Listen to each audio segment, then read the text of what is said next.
Hola a todos, mi nombre es Brenda Queirolo. Vamos a dar comienzo al primer teórico de demostración cadavérica correspondiente al primer trabajo práctico de generalidades, en donde vamos a hablar de dos temas relevantes de este trabajo práctico, que son clasificación de huesos según su configuración externa y clasificación de articulaciones. Comenzamos entonces con la clasificación de huesos, en donde podemos observar, por un lado, a los huesos largos, a los huesos planos, a los huesos cortos y a los huesos irregulares, o como veremos ahora también hay una clasificación en donde se describe a los huesos como mixtos. Esta sería la configuración externa según su forma de los huesos. Comenzando por los huesos largos, podemos observar que predomina su longitud por sobre el espesor y el ancho. Tenemos como ejemplo el húmero, el radio y el cúbito. Cada uno de estos huesos presenta dos extremos, uno proximal y uno distal, que corresponden a las epífisis, un cuerpo o diáfisis, y la unión entre las epífisis y la diáfisis, que se denominan metáfisis. La función de estos huesos es la función de palanca en la biomecánica, y podemos observar en su configuración interna, como vemos en estos huesos que fueron cortados para que podamos apreciar la distribución del tejido óseo.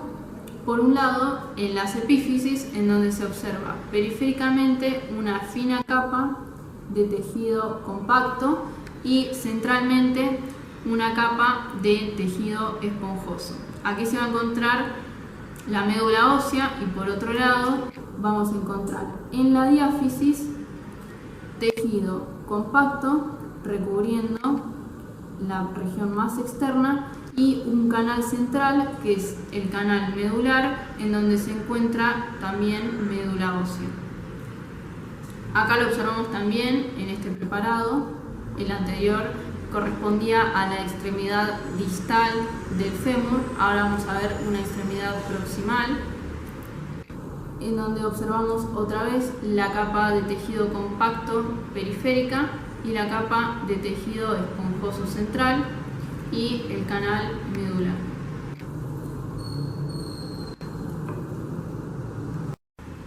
Observamos ahora los huesos planos, que tienen la característica de que en su configuración externa predomina la longitud y el ancho por sobre el espesor. Vemos como ejemplo los huesos del cráneo, una escápula y un hueso coxal. En su configuración interna, en el cráneo, vamos a observar una capa de tejido compacto que se denomina tabla externa, una tabla interna también correspondiente a tejido compacto, y en el medio una región central de trabéculas óseas de tejido esponjoso denominado diploe.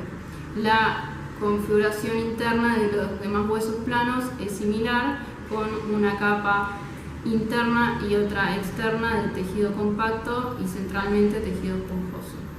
La función de estos huesos es recubrir cavidades y proteger estructuras internas. Los huesos cortos son huesos en donde no predomina ninguno de sus ejes, ni la longitud, ni el ancho, ni el espesor. Todos sus ejes son similares. Como ejemplo tenemos a los huesos del tarso y del carpo. Por ejemplo, en este caso son huesos del tarso, en donde observamos el calcáneo, el astrágalo, el navicular o escafoides y una cuña. Y en estos huesos su función va a ser la de transmitir las fuerzas y el peso. Su tejido óseo internamente va a estar distribuido en una capa superficial de tejido compacto y profundamente las trabéculas del tejido esponjoso. Por último, pasamos a los huesos que corresponden a la clasificación de huesos irregulares, en donde tenemos como ejemplo al sacro y a una vértebra, porque estos huesos no entran por sus dimensiones dentro de ninguna de las clasificaciones anteriores. Pero además hay una clasificación curiosa para las vértebras en donde se puede decir que son huesos mixtos, ya que cada una de sus partes se puede corresponder con las que mencionamos anteriormente. Por ejemplo, el cuerpo vertebral, por sus dimensiones y su función, correspondería a la de un hueso corto. Las apófisis, por sus dimensiones y su función, corresponderían a la de los huesos largos. Y el arco vertebral, cubriendo cavidades, corresponderían a las funciones de un hueso plano.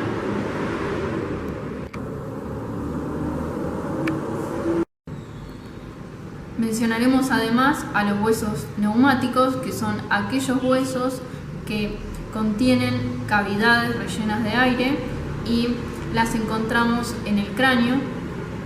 Por ejemplo, en el hueso frontal podemos observar el seno frontal, y en el hueso maxilar, el seno maxilar, que se denominan así cuando las cavidades tienen un tamaño relativamente mayor. En cambio, cuando tienen un tamaño menor, como pasa internamente en la apófisis mastoides, con las celdillas mastoides, se denominan celdas.